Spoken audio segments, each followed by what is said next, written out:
Ar finansai žaidimas su taisyklėmis, kurių niekas iki galo nepaaiškino? Monopolis jas parodo aiškiai. Čia laimi ne sėkmė, o supratimas, nuoma, mokesčiai ir įsipareigojimai. Net jei niekada nežaidei, greičiausiai gyveni pagal tą pačią logiką – atlyginimai, būstas, investicijos.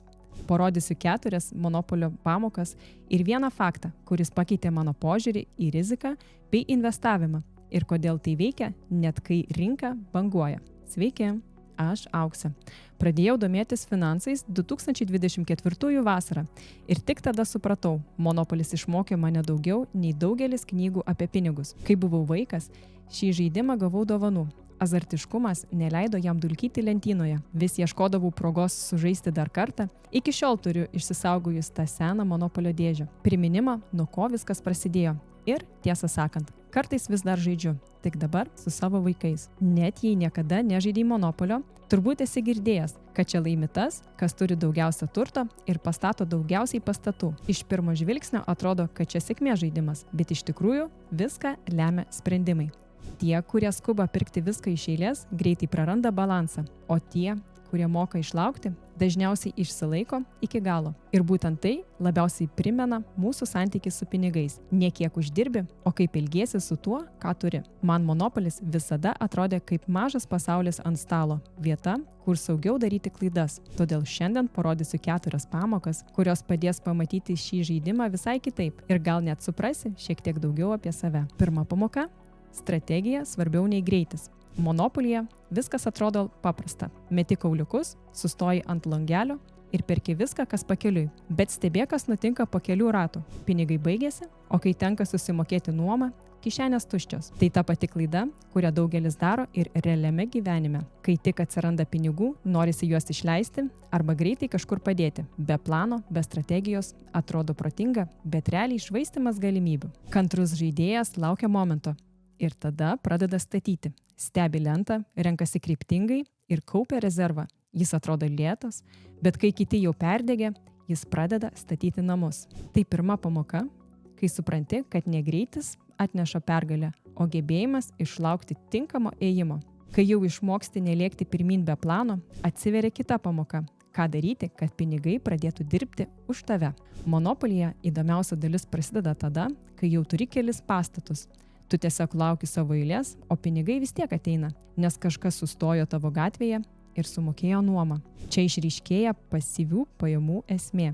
Tavo pinigai dirba už tave, o ne tu už pinigus. Iš pradžių atrodo, kad tai tik žaidimo taisyklė, bet realybėje tai finansinės laisvės principas. Beje, jei ši tema tau įdomi, viršuje dešinėje rasi nuorodą į mano video Tavo pinigai dirba, bet ne tau. Ten parodau, kaip tai atrodo realybėje. O dabar grįžkime prie antros pamokos. Tik problema ta, kad daug kas šito nesupranta. Jie vis dar tiki, kad vienintelis būdas uždirbti yra dirbti. Monopolyje tai baigėsi bankrotu, gyvenime išsekimu. O jei vieną dieną viskas subirėtų, net kai atrodo, kad žaidimas klostėsi puikiai, jis mėgsta netikėtumus. Ir čia prasideda 3 pamoka.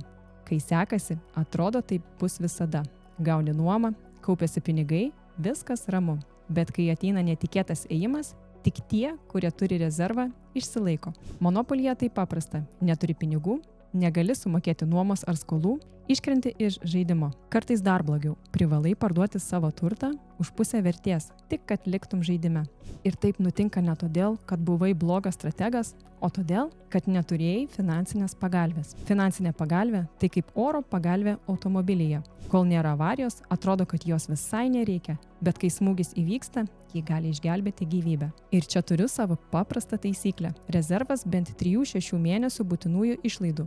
Ne todėl, kad tai teisingas skaičius, o todėl, kad jis leidžia miegoti ramiai, kai gyvenimas ima keistis netikėta kryptimi. Būtent tada supranti, kad net stabilumas yra laikinas, nes žaidimas niekada nesustoja. Kai kiti ilsisi, kažkas tyliai kuria naujas taisyklės.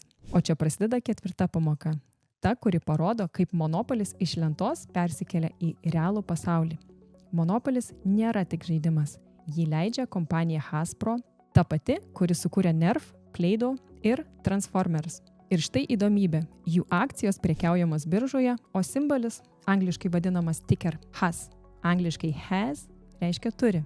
Skamba simboliškai, tiesa, Dar įdomiau, ši įmonė moka dividendus, realius pinigus savo investuotojams. Kitaip tariant, gali ne tik žaisti monopolį, bet ir turėti jo dalį, tiesioginė prasme.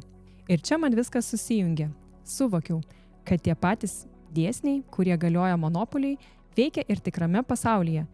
Tai ne patarimas investuoti, o tiesiog metafora, kad tie patys principai, kuriuos matome žaidime, veikia realybėje. Nes kai investuoji, pinigai iš tiesų pradeda dirbti už tave. Šis žaidimas sukurtas dar 1935 metais ir vis dar gaminamas milijonais egzempliorių visame pasaulyje. Hasbro valdo daugybę legendinių prekės ženklų, bet dauguma jų išpopuliarėja bangomis. Vieną sezoną visi žaidžia, kitą jau pamiršta. Monopolis išlieka, nes finansų dėsniai nesikeičia. Beje, jei tau įdomu, galėčiau padaryti atskirą video apie tai, kaip atrodo Hasbro akcijos analizė. Parašyk komentaruose, ar norėtum tokios temos. Kai tik supratau, monopolis man tapo nebe žaidimu, o priminimu, kad finansinė laisvė nėra atsitiktinumas. Tai sprendimų, kantrybės ir strategijos rezultatas. Nes laimi ne tas, kas turi daugiausiai, o tas, kuris moka išlaukti, planuoti ir išlikti ramus, kai kiti skuba. Jei nori nepralaimėti realybėje, gal laikas šias taisyklės pasitreniruoti žaidžiant, kol rizika vis dar ant žaidimų lentos. Dar geriau. Susėsk su vaikais ar draugais ir pažiūrėk, kaip skirtingai visi žaidžia. Nes būtent tada gimsta finansinis raštingumas per patirtis, kurios moko daugiau nei bet kuri knyga. O kaip tu žiūri į pinigus?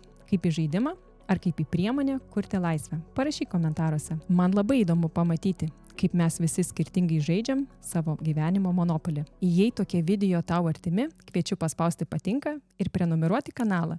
Taip nepraleisi kitų istorijų, kurios padeda suprasti pinigus iš paprastesnės, žmogiškesnės pusės. Ir jei nori pratęsti šią temą, pasižiūrėk mano video apie nekilnojamą turtą ir akcijas. Ten kalbu apie vieną didžiausių finansinių pasirinkimų, su kuriuo susiduria beveik kiekvienas. Iki kito karto.